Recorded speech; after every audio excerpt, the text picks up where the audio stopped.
بسم اللہ الرحمن الرحیم۔ السلام علیکم ناظرین۔ حضرت خالد بن ولید غیر معمولی پراسرار شخصیت تھے، جن کی ظاہری و باطنی قوتوں نے انسانیت کو ورطۂ حیرت میں ڈال دیا تھا۔ فوجی نقطۂ نظر سے دیکھا جائے تو انسانی عقل ماننے کو تیار نہیں ہوتی کہ عرب کے ریگزاروں سے نکلنے کے بعد مجاہدین اسلام نے 3 سال کے مختصر ترین عرصے کے اندر عراق اور شام یعنی فارسی اور رومی سلطنتوں کو شکست دے کر یہ تمام علاقے سلطنت اسلامیہ میں شامل کر لیے تھے، اور ان میں اہم ترین کردار سیف اللہ حضرت خالد بن ولید رضی اللہ عنہ کا تھا۔ مجھے سخت افسوس ہے کہ میں ایک بوڑھے اونٹ کی طرح جان دے رہا ہوں۔ خالد بن ولید نے کہا، مجھے سخت افسوس ہے کہ میں ایک بوڑھے اونٹ کی طرح جان دے رہا ہوں۔ مجھے سخت شرمندگی ہے کہ میں میدان جنگ میں شہید نہیں ہو سکا، اور اللہ قیامت تک کبھی کسی بزدل کو سکون اور اطمینان نہ دے۔ یہ افسوس اس مجاہد کا ہے کہ جس کو اللہ کے رسول اللہ صلی اللہ علیہ وآلہ وسلم نے سیف اللہ کا لقب دیا۔ ان کے وجود کا کوئی حصہ ایسا نہ تھا کہ جس پر تیر، تلوار، نیزے یا خنجر کے زخموں کے نشانات نہ ہوں۔ انہوں نے 100 سے زائد گھمسان کی جنگوں میں حصہ لیا اور کبھی کسی جنگ میں شکست نہیں کھائی۔ ان کے نام سے ہی ایرانی اور رومی سلطنتوں پر دہشت طاری ہو جایا کرتی تھی۔ اپنی موت کا وقت میدان جنگ میں شہادت نہ پانے پر انہوں نے یہ کلمات افسوس کی حالت میں کہے۔ اس پر ان کی جوزہ نے ان کو تسلی دی کہ خالد آپ شرمسار نہ ہوں، آپ کو اللہ کے رسول صلی اللہ علیہ وآلہ وسلم نے سیف اللہ کا لقب دے دیا ہے، تو اس کا مطلب ہی یہ ہے کہ آپ یہ سیف اللہ یعنی اللہ کی تلوار میدان جنگ میں کسی کافر کے ہاتھوں نہیں کٹ سکتی۔ آپ کے نصیب میں شہادت نہیں تھی۔ اپنی اہلیہ کی طرف سے اس تسلی کے بعد اللہ کا یہ شعر ذرا پرسکون ہوا۔ خالد بن ولید صرف عالم اسلام کے ہی نہیں بلکہ تاریخ انسانیت کے ہیرو ہیں۔ انسانیت کی تاریخ میں ان سے بڑا فوجی حکمت عملی ساز اور فنون جنگ کا ماہر جرنیل اور غازی پیدا ہی نہیں ہوا۔ جب حضرت خالد بن ولید کے انتقال کی خبر شام سے مدینہ پہنچی تو مدینہ میں کوہرام مچ گیا۔ سیدنا عمر پہلے تو لوگوں کو منع کرنے کی کوشش کرتے رہے، لیکن جب معلوم ہوا ابو سلیمان خالد بن ولید کی کونیت کی وفات کی خبر ہے تو پھر وہ بھی خاموش ہو گئے۔ پھر اہل مدینہ سے کہا، آج جو آنکھ رونا چاہتی ہے رو لے، جو زبان کچھ کہنا چاہتی ہے وہ کہہ دے، کیونکہ وہ جو کچھ بھی کہیں گے سچ ہی کہیں گے۔ لوگوں کو دوبارہ ابو سلیمان جیسے وجود پر رونے کا موقع نہیں ملے گا۔ اس سے قبل سیدنا ابو بکر صدیق رضی اللہ عنہ بھی حضرت خالد بن ولید کے بارے میں فرما چکے تھے کہ مائیں اب دوبارہ خالد جیسا بیٹا پیدا کرنے سے قاصر ہیں۔ سیدنا خالد بن ولید قریش کے ایک قبیلے سے تعلق رکھتے تھے اور پیدائشی جنگجو تھے۔ ان کے قبیلے کا کام ہی جنگ کرنا تھا۔ ان کے والد ولید بن مغیرہ نے ان کو جنگی حکمت عملی، تیر اندازی، گھڑ سواری، نیزہ بازی، تلوار زنی، دشمن کی فوج پر کمین لگانا، چھپ کر وار کرنا، تعقب کرنا جیسے تمام حربی علوم سکھائے تھے۔ یہ عربوں میں عام رواج تھا۔ ہر عرب جنگجو یہ سارے علوم سیکھتا، لیکن وہ کیا راز تھا کہ قریش کا ایک جنگجو اس قدر بابرکت ثابت ہوا کہ رسول اللہ صلی اللہ علیہ وآلہ وسلم نے اس کو سیف اللہ کا لقب عطا فرمایا، اور انہوں نے 3 سال کے مختصر عرصے میں رومی اور فارسی سلطنتوں کے پرخچے اڑا دیے۔ بے شک سیدنا خالد کے بعد اس سے بہتر جنگی حکمت عملی تاریخ میں کوئی بھی نہ بنا سکا۔ آنے والی صدیوں میں ہر تہذیب کے سپہ سالار سیدنا خالد بن ولید کی جنگی حکمت عملی کا مطالعہ کرتے، اس پر عمل کرتے اور اس کے مطابق اپنی عسکری منصوبہ بندی کرتے۔ اس میں کوئی شبہ نہیں کہ سیدنا خالد ایک پیدائشی سپہ سالار تھے، مگر حقیقت یہ ہے کہ ان کے حیرت انگیز تاریخی کارناموں کے پیچھے سیدی رسول اللہ صلی اللہ علیہ وآلہ وسلم کی دعا اور برکت شامل تھی۔ ایک مرتبہ جب حج کے موقع پر حضور صلی اللہ علیہ وآلہ وسلم نے اپنے بال مبارک ترسوائے تو سیدنا خالد بن ولید نے وہ بال مبارک اٹھا لیے۔ رسول اللہ صلی اللہ علیہ وآلہ وسلم نے ان سے پوچھا، خالد یہ کس لیے؟ سعادت مندی سے جواب دیا، یا رسول اللہ آپ کے بال مبارک میرے پاس رہیں گے تو انشاءاللہ ان کی برکت سے میں ہر جنگ میں فتح پاؤں گا۔ مسلمانوں کا میدان جنگ میں حضرت خالد بن ولید سے پہلا تعارف اس وقت ہوا کہ جب غزوہ احد میں خالد بن ولید کفار کی طرف سے لڑنے کے لیے میدان میں آئے۔ اس وقت آپ ایمان نہیں لائے تھے اور کفار کے اضافی گھڑ سوار دستے کے سربراہ تھے۔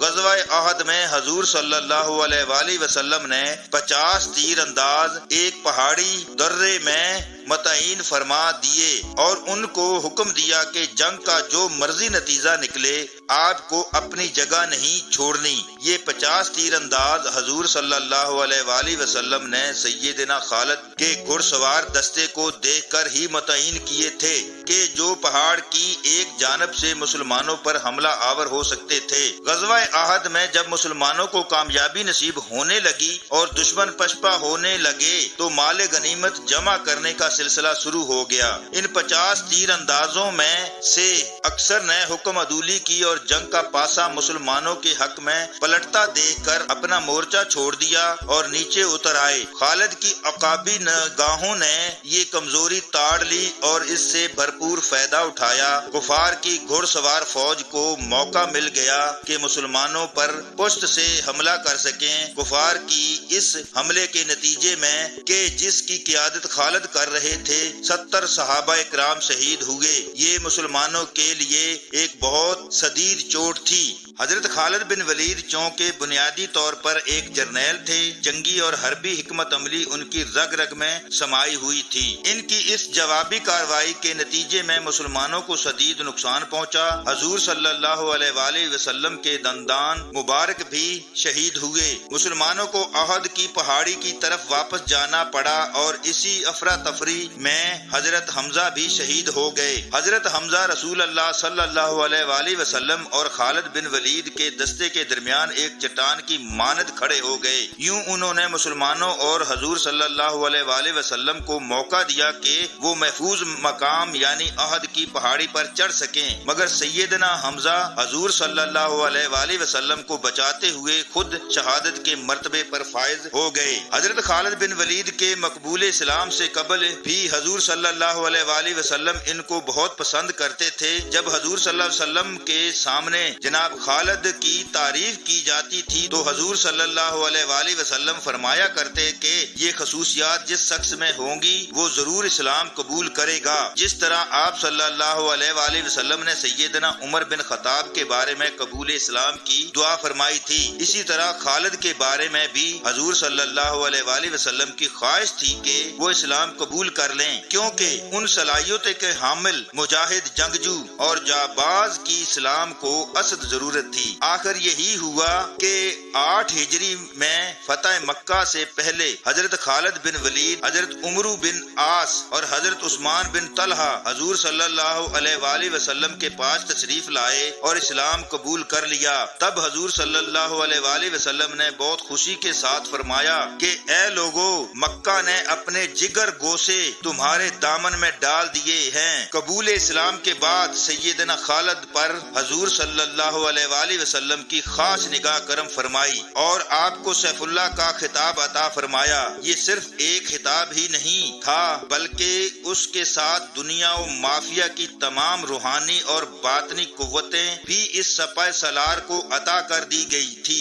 خالد بن ولید نے حضور صلی اللہ علیہ وآلہ وسلم سے فرمایا کہ زمانہ جاہلیت میں مجھ مجھ سے جو غلطیاں اور کوتاہیاں ہوئی ہیں میں ان کی مغفرت طلب کرتا ہوں۔ رسول اللہ صلی اللہ علیہ وآلہ وسلم نے ان کو بشارت دی کہ تمہارے پچھلے سارے گناہ معاف کر دیے گئے ہیں۔ اس کے بعد خالد نے عہد کیا کہ اب ان کی تلوار حضور صلی اللہ علیہ وآلہ وسلم کی ہم رکابی میں ہی بے نیام رہے گی اور وہ دین کی سربلندی کے لیے ہی جہاد کریں گے، اور ان میں کوئی شبہ نہیں کہ پھر انہوں نے سیف اللہ ہونے کا حق ادا کر دیا۔ جو مارکا حضرت خالد بن ولید نے حضور صلی اللہ علیہ وآلہ وسلم کے حکم اور اجازت سے لڑے ان میں ایک جنگ موتا بھی تھی۔ جنگ موتا کے بارے میں ایک اہم بات یہ ہے کہ جب حضرت زید بن حارث نے اس لشکر کی قیادت کی تو حضور صلی اللہ علیہ وآلہ وسلم نے پہلے ہی بشارت دے دی تھی کہ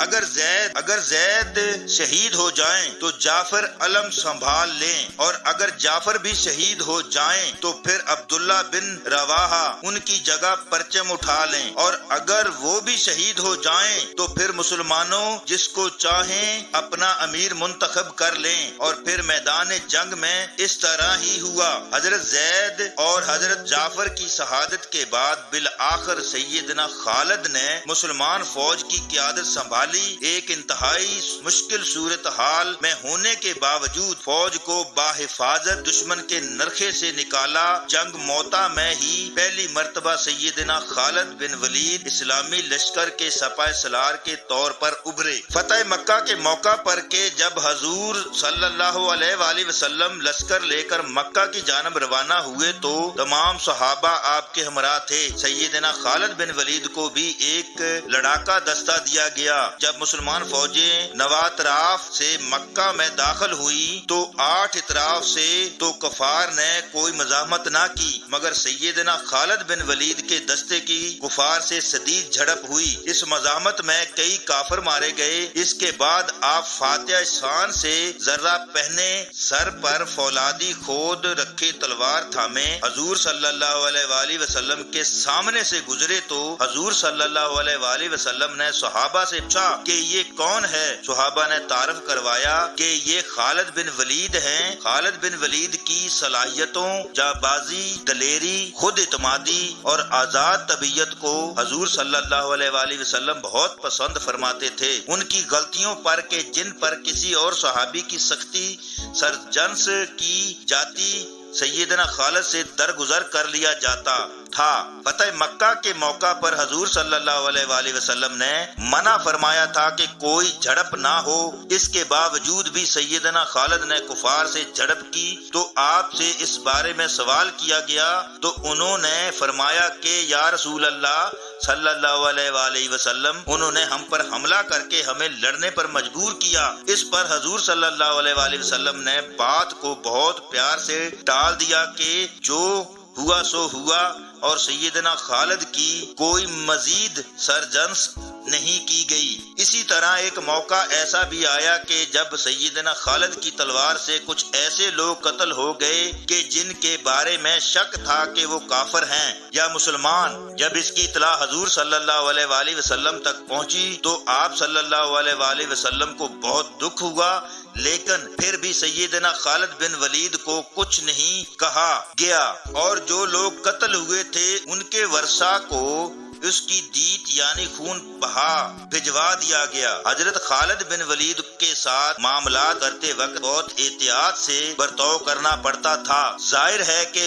جو شخص اتنا آزاد، دلیر، سجا ہو اور اپنی ایک منفرد رائے رکھتا ہو، پھر اس کو یہ اعتماد بھی ہو کہ اللہ اور اس کے رسول اللہ صلی اللہ علیہ وآلہ وسلم اس سے محبت کرتے ہیں، تو پھر وہ کسی اور کے قابو میں آنے والا نہیں ہوتا۔ حضور صلی اللہ علیہ وآلہ وسلم کے بعد سیدنا ابو بکر صدیق بھی ان سے بہت احتیاط سے برتاؤ کرتے تھے، اور اس دور میں بھی حضرت خالد اپنی جنگی کارروائیوں میں بہت حد تک خود مختار تھے۔ سیدنا عمر چونکہ ان کے دوست، رشتے دار اور ہم عمر بھی تھے، لہذا ان کے ساتھ عمر کا بحث مباحثہ ہو جایا کرتا، مگر اس کے باوجود آپس میں ادب، پیار اور محبت بے انتہا تھی۔ فتح مکہ کے بعد حضور صلی اللہ علیہ وآلہ وسلم کے ہر غزوہ میں سیدنا خالد آپ صلی اللہ علیہ وآلہ وسلم کے ہم رکاب رہے۔ غزوہ حنین کے جس کا ذکر قرآن میں بھی آیا ہے کہ موقع پر کہ جب مسلمان ایک کثیر تعداد کے ساتھ آگے بڑھے تو ایک پہاڑی درے میں دشمن نے پہاڑوں کے پیچھے سے مسلمانوں پر تیروں کی بارش کر دی اور مسلمانوں کو شدید نقصان اٹھانا پڑا۔ ایک موقع تو ایسا بھی آیا کہ حضور صلی اللہ علیہ وآلہ وسلم چند صحابہ کے ساتھ بالکل تنہا رہ گئے تھے، تب انہوں نے مسلمانوں کو پکار کر اپنی طرف بلایا۔ اس کے بعد مسلمانوں نے از سر نو صف بندی کی اور دوبارہ دشمن پر شدید حملہ کیا، پھر اللہ تعالیٰ نے مسلمانوں کو فتح عطا فرمائی۔ اس جنگ میں بھی خالد بن ولید بے جگری سے لڑے اور شدید زخمی ہوئے۔ حضور صلی اللہ علیہ وآلہ وسلم بہت عرصے تک آپ کی عیادت فرماتے رہے اور آپ کے لیے دعا فرمائی۔ اس کے بعد غزوہ تبوک کی مہم میں بھی سیدنا خالد نے شمولیت اختیار کی۔ اس غزوہ کا ذکر بھی قرآن پاک میں آیا ہے۔ تبوک کی مہم کے دوران ہی حضور صلی اللہ علیہ وآلہ وسلم نے ایک چھوٹا سا دستہ تبوک سے دومتا الجندل، شام کا ایک علاقہ ہے، اس کی طرف روانہ کیا۔ حضرت خالد بن ولید کو اس دستے کے ساتھ بھیجا گیا۔ اس ساری مہم کی قیادت سیدنا خالد کے پاس تھی۔ حضور صلی اللہ علیہ وسلم کے پردہ فرمانے کے بعد خلافت راشدہ کے دور میں صحیح معنوں میں سیدنا خالد کو اپنی تلوار کے جوہر دکھانے کا موقع ملا اور آپ نے بہت خون ریز جنگیں لڑی۔ سیدنا ابو بکر صدیق نے فتنہ ارتداد کو دبانے کے لیے آپ کو منتخب کیا۔ حضور صلی اللہ علیہ وآلہ وسلم کے وصال کے بعد بہت سے قبائل ایسے تھے کہ جو مرتد ہو گئے تھے، بہت سے قبائل ایسے تھے کہ جنہوں نے زکوٰۃ دینے سے انکار کر دیا تھا۔ ان تمام کی سرکوبی کے لیے جس سپہ سالار کا انتخاب کیا گیا وہ سیدنا خالد ہی تھے۔ مسلمہ کذاب نامی ایک شخص نے نبوت کا جھوٹا دعویٰ کر دیا تھا۔ سیدنا ابو بکر صدیق نے اس فتنے کو ختم کرنے کے لیے بھی سیدنا خالد کو ہی منتخب کیا۔ موجودہ ریاض کے شہر کے نزدیک یمامہ کے مقام پر ایک خون ریز جنگ کے بعد سیدنا خالد نے مسلمہ کذاب کو جہنم رسید کیا۔ یہ جنگ اتنی شدید تھی کہ 700 سے زائد صحابہ اکرام اس میں شہید ہوئے۔ اتنی بڑی تعداد میں قرآن کے حافظ اس جنگ میں شہید ہوئے کہ اس کے بعد ہی قرآن کو تحریر شکل میں جمع کرنے کا حکم خلیفہ کی طرف سے جاری کیا گیا۔ سیدنا خالد نے انتہائی دلیری اور شجاعت کے ساتھ ان مقامات کو سر کیا۔ حضور صلی اللہ علیہ وآلہ وسلم نے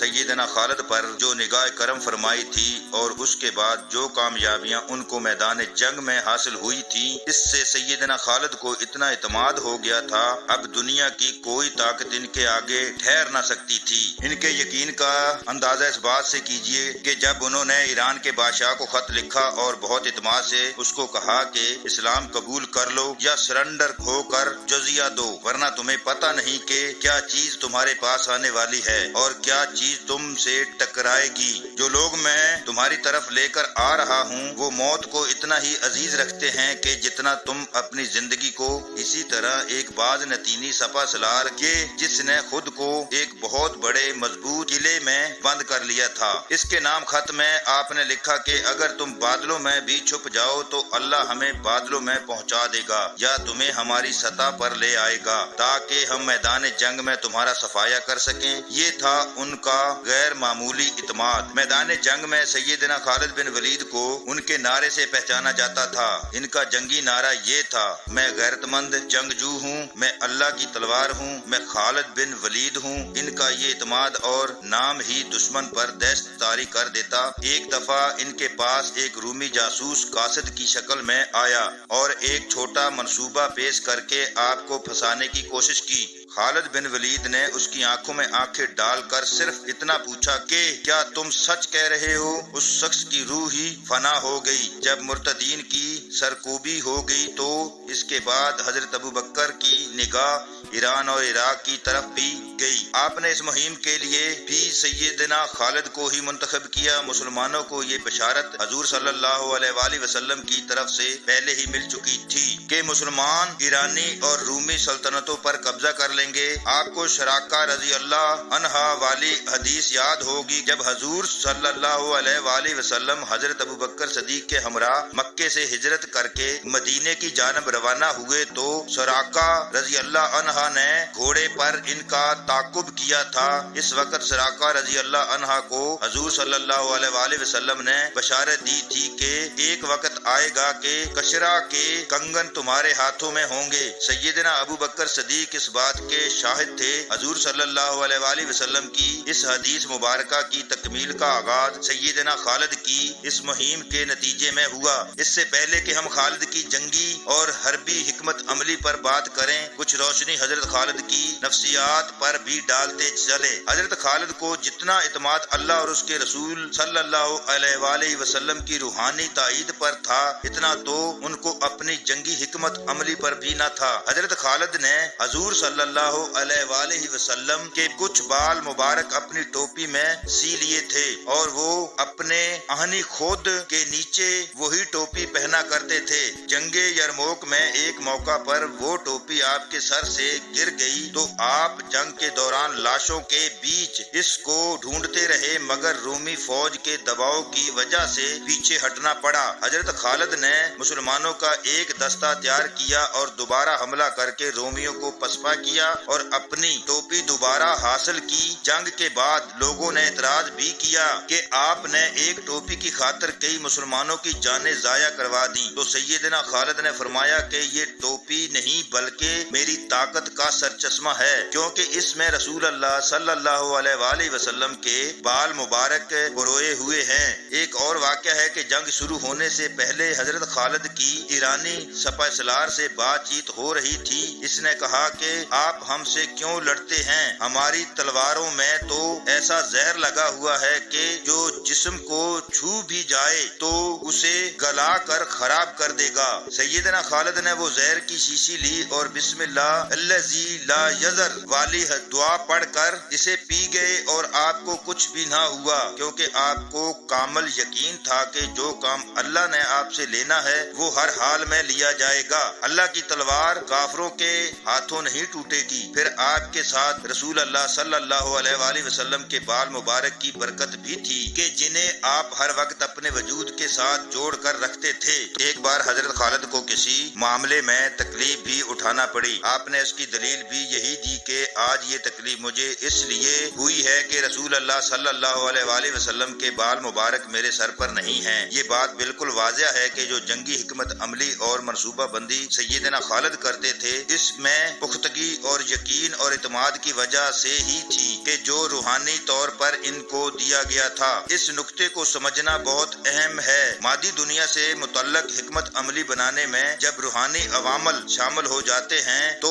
وہ غیر معمولی قوتیں جنم لیتی ہیں کہ جو انسان کی عقل کو دنگ کر دیتی ہیں، اور ایسے کارنامے سر انجام دیے جاتے ہیں کہ جو انسانی طاقت سے باہر ہوتے ہیں۔ اسلامی تاریخ ایسے سینکڑوں واقعات سے بھری پڑی ہے۔ سیدنا خالد بن ولید جو جنگی حکمت عملی استعمال کرتے تھے وہ بہت جارحانہ ہوتی تھی۔ وہ دشمن پر ہلکا ہاتھ رکھنے پر یقین ہی نہیں رکھتے تھے۔ جب ان کی جھڑپ ہوتی تو انتہائی خون ریز ہوتی۔ وہ اس بات پر یقین رکھتے تھے کہ یا تو بات چیت کے ذریعے معاملات طے کر لیے جائیں، اور اگر تلوار نکالنا ہی پڑ جائے تو پھر زمین دشمن کے خون سے اچھی طرح سرخ ہونی چاہیے۔ ایک دفعہ کہ جب جنگ میں دشمن نے دھوکے سے کچھ مسلمانوں کو ایک جگہ شہید کر دیا تو اس موقع پر حضرت خالد نے اللہ سے وعدہ کیا کہ جتنے بھی دشمن پکڑے جائیں گے ان کو اسی جگہ لا کر قتل کر دیا جائے گا۔ چنانچہ بعد میں دشمن کو دور دور سے گرفتار کر کے واپس اسی مقام پر لا کر قتل کیا گیا، کیونکہ آپ نے اللہ سے وعدہ کیا تھا کہ دریا کو ان کے خون سے سرخ کر دوں گا۔ اس جنگ میں سیدنا خالد کی قیادت میں مسلمانوں نے 70,000 دشمنوں کو جہنم واصل کیا۔ جنگ سلاسل بھی بہت مشہور مہم ہے کہ جس میں ایرانیوں نے اپنے آپ کو زنجیروں سے باندھ لیا تھا تاکہ مسلمان فوج کو چاروں طرف سے گھیرے میں لے لیا جائے اور انہیں بھاگنے کا موقع نہ دیا جائے۔ لیکن بڑی بڑی سلطنتوں کی فوجوں میں سے بڑی خامی یہ تھی کہ ان کی نقل و حرکت بہت سست ہوتی۔ اس کے برعکس مسلمان فوج جس تیز رفتاری سے حرکت کرتی تھی اس کی صرف ایک مثال دینا ہی کافی ہے کہ ایک مرتبہ ایک مسلمان کمانڈر نے سیدنا خالد بن ولید کو خط لکھا کہ میں دشمن کے ساتھ برسرے پیکار ہوں، مجھے آپ کی مدد کی ضرورت ہے۔ آپ نے اسی قاصد کو خط دے کر بھیجا کہ جاؤ اس سے کہو کہ میں تمہاری مدد کے لیے پہنچ رہا ہوں۔ وہ قاصد واپس پہنچا اور خط کھول کر پڑھا۔ جب سر اٹھایا تو افق پر خالد بن ولید کی فوج نظر آ رہی تھی، یعنی قاصد کے گھوڑے کی گرد بھی نہیں بیٹھی تھی کہ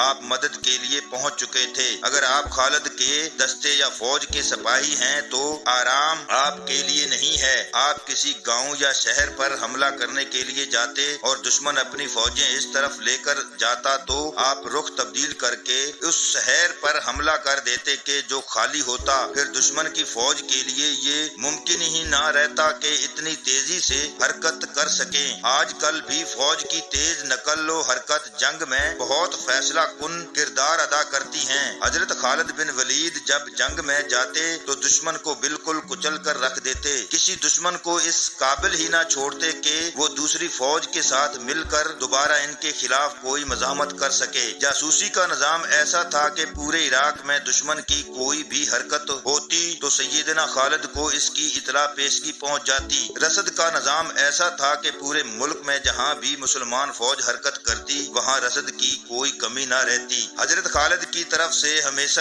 ایسی جنگی حکمت عملی استعمال کی جاتی تھی کہ جس سے ایرانی ناواقف ہوتے۔ ایرانی صف در صف براہ راست فوجوں کے تصادم کے عادی تھے، جبکہ سیدنا خالد چھاپا مار کارروائیوں، پہاڑوں کے پیچھے سے کمین گاہ میں چھپ کر دشمن کو حیران کر کے اور اسے تھکا کر اس کے ساتھ تصادم کرتے تھے۔ جہاں تک ظاہری جنگی حکمت عملی کا تعلق ہے تو وہ اتنی غیر معمولی تھی کہ سلطنت فارس نے اپنے اعلیٰ ترین جرنیل ایک مقابلے کے لیے بھیجے، لیکن صرف چند ماہ کے عرصے میں ہی سیدنا خالد نے پورا عراق فتح کر لیا۔ سیدنا خالد بن ولید کی طبیعت کی ایک خاص بات یہ تھی کہ آپ جان بوجھ کر خطرے مول لیتے تھے۔ دشمن سوچ بھی نہیں سکتا تھا کہ کوئی سپہ سالار اس قسم کے خطرات مول لے سکتا ہے۔ آپ اپنی جان پر کھیل کر اسے ایسے کارنامے سر انجام دیتے تھے کہ دشمن ہکا بکا رہ جاتا۔ آپ کی بے جگری اور بے خوفی مثال بن گئی تھی۔ لوگ خالد بن ولید کی مثالیں دیا کرتے تھے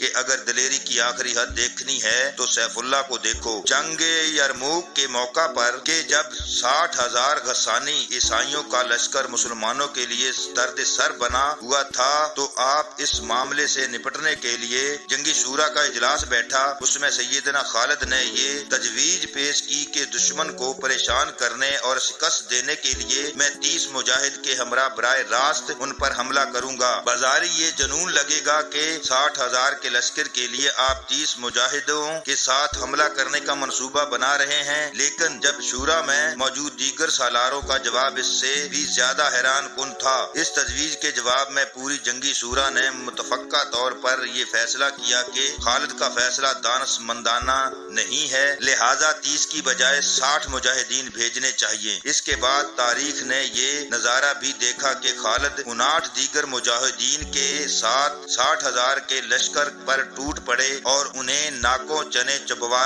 دیے۔ بظاہر یہ ناممکنات میں سے تھا جو کام دنیا کا کوئی جرنیل کمانڈر، حربی ماہر، منصوبہ ساز اور جنگی تجزیہ نگار سوچ بھی نہیں سکتا تھا۔ خالد اس کو عام طور پر کر گزرے تھے۔ ایرانی سلطنت کی سرحدیں مغرب میں رومی سلطنت سے ملتی تھی۔ جب دونوں طاقتوں کو مسلمانوں سے خطرہ محسوس ہوا تو انہوں نے اپنی فوجیں اکٹھی کر لیں۔ یہ پہلا موقع تھا کہ رومی اور ایرانی سلطنتیں ایک دوسرے کی اتحادی بن کر مسلمانوں کے مقابلے پر آئیں۔ اللہ کے فضل سے سیدنا خالد ان دونوں سلطنتوں سے ٹکرائے اور ان کو شکست دی۔ خالد بن ولید اس قدر آزاد طبیعت کے مالک تھے کہ سیدی رسول اللہ صلی اللہ علیہ وآلہ وسلم، سیدنا ابو بکر صدیق کے علاوہ کسی اور کے لیے ان کو سنبھالنا ممکن ہی نہ تھا۔ اس بات سے اندازہ کیجئے کہ ایک موقع پر عراق کی ایک جنگ میں فتح کے بعد جب آپ مرکز کی طرف لوٹ رہے تھے تو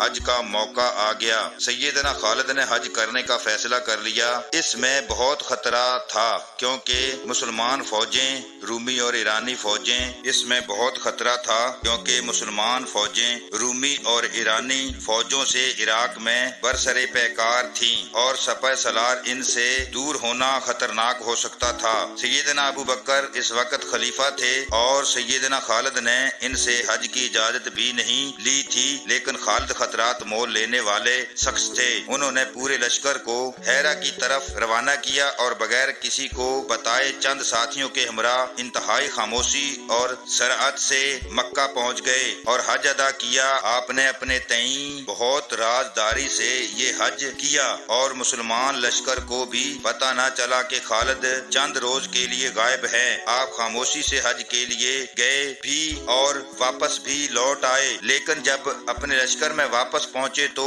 ایک قاصد خلیفہ کا خط لے کر آیا اور اس خط میں انہیں بڑے پیار سے ڈانٹا گیا کہ آئندہ ایسی حرکت نہ کرنا۔ خالد بن ولید جیسے شاہینوں کو قابو کرنا کوئی آسان کام نہ تھا۔ حضور صلی اللہ علیہ وآلہ وسلم بھی آپ سے بہت درگزر فرماتے تھے۔ اس میں کوئی شبہ نہیں کہ سیدنا خالد کو بہت جلال اور ہیبت عطا کی گئی تھی اور آپ سے امت رسول صلی اللہ علیہ وآلہ وسلم کی ایک غیر معمولی ڈیوٹی لینا مقصود تھا۔ سیدنا خالد اس طرح کے بہت سے کام کرتے تھے کہ جن پر لوگوں کو اعتراض ہوتا۔ حضرت ابوبکر صدیق ہمیشہ لوگوں کی شکایت پر ان سے درگزر کرتے تھے۔ بعض لوگوں نے یہ بھی کہا کہ سیدنا خالد کو معزول کر دیا جائے۔ حضرت ابوبکر کا جواب یہی ہوتا کہ جس تلوار کو اللہ نے دین کی سر بلندی کے لیے بے نیام کیا ہے، میں اس کو واپس نیام میں نہیں ڈال سکتا۔ یہی فرق ہے ایک عام سپہ سالار اور ایک عظیم سپہ سالار میں۔ سیدنا خالد ایک عظیم سپہ سالار تھے اور اسی نسبت سے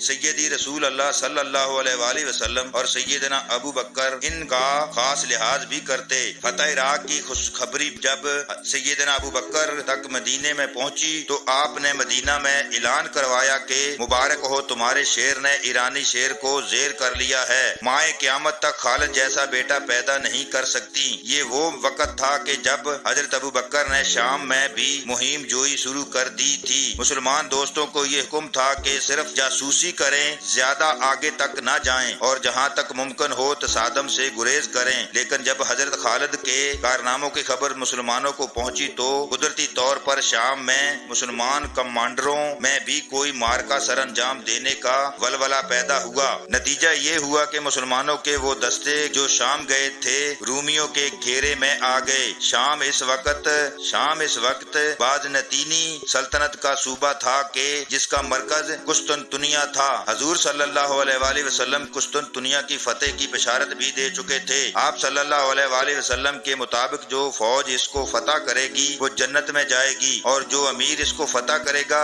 وہ جنتی ہوگا۔ لہٰذا جس طرح مسلمانوں کو ایمان کی حد تک یقین تھا کہ وہ ایران پر قبضہ کریں گے، اسی طرح مسلمانوں کو بھی یقین تھا کہ وہ بازنطینی سلطنت پر قبضہ کر لیں گے۔ یہی وجہ تھی کہ سیدنا ابوبکر صدیق نے دونوں محاذوں پر بیک وقت لشکر روانہ کیے۔ خالد اس وقت عراق میں تھے۔ وہ مسلمان کے جو شام گئے تھے دشمنوں کے گھیرے میں آ گئے اور انہیں کمک کی ضرورت تھی۔ تب سیدنا ابوبکر نے خط کے ذریعے سیدنا خالد کو حکم دیا کہ عراق کا محاذ دوسرے صحابہ کے حوالے کریں اور شام میں محصور مجاہدین کی مدد کے لیے روانہ ہو جائیں۔ سیدنا خالد کو جب یہ خط ملا تو انہوں نے پھر ایسا کام کیا کہ جو جنگی حکمت عملی کے تحت ناممکنات میں سے تھا۔ کوئی جنگی حکمت عملی کا ماہر یہ سپہ سالار وہ کام کرنے کا سوچ بھی نہیں سکتا تھا۔ عراق سے شام جانے کے دو باقاعدہ راستے تھے۔ ایک راستے پر رومی قلعے بنے ہوئے تھے اور وہاں سے بغیر جنگے گزرنا ممکن نہ تھا۔ دوسرا راستہ بہت طویل تھا اور وہاں سے شام کے مجاہدین تک پہنچنے میں بہت زیادہ وقت لگ جاتا۔ ایک تیسرا راستہ ریگستان سے ہو کر جاتا، مگر یہ راستہ کوئی بھی استعمال نہ کرتا کیونکہ یہ انتہائی خطرناک تھا۔ کوئی بھی فوج یا قافلہ اس راستے سے گزر نہ سکتا تھا کیونکہ اس راستے میں پانی کا ملنا محال تھا۔ گرمی میں راستہ بھولنے کا اندیشہ بھی تھا اور بھٹک جانے کی صورت میں موت یقینی تھی۔ سیدنا خالد بن ولید نے اسی خطرناک راستے سے گزرنے کا فیصلہ کر لیا اور پھر وہ کام کیا کہ جو عرب کی تاریخ میں اس سے قبل کبھی نہیں کیا گیا۔ ایک بوڑھا عرب کے جو کئی برس سے پہلے اس راستے سے گزرا تھا، اس کو فوج کا رہنما یا گائیڈ بنا کر پوری فوج لے کر اس ریگستان میں داخل ہو گئے۔ کئی روز کی شدید مسافت کے بعد کہ جس میں دھوپ کی شدت سے وہ بوڑھا عرب بھی نابینا ہو چکا تھا کہ جس کے باعث پوری مسلمان فوج کے تباہ ہونے کا خطرہ پیدا ہو گیا تھا۔ آپ حیرت انگیز طور پر بالآخر شام جا پہنچے۔ خالد کو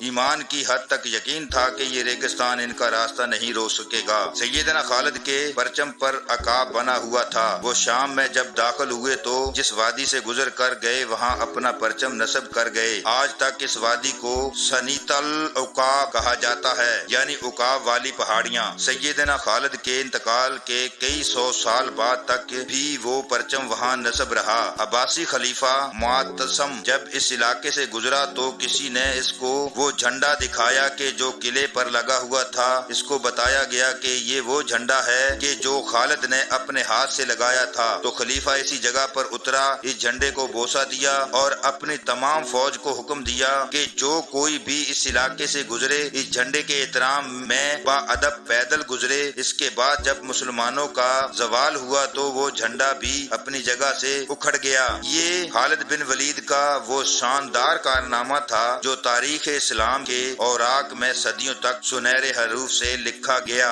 دوستو، ہمارے اس چینل کو سبسکرائب کریں اور بیل آئیکن پر کلک کریں تاکہ آنے والی تمام ویڈیو کا نوٹیفیکیشن آپ کو ملتا رہے۔ شکریہ۔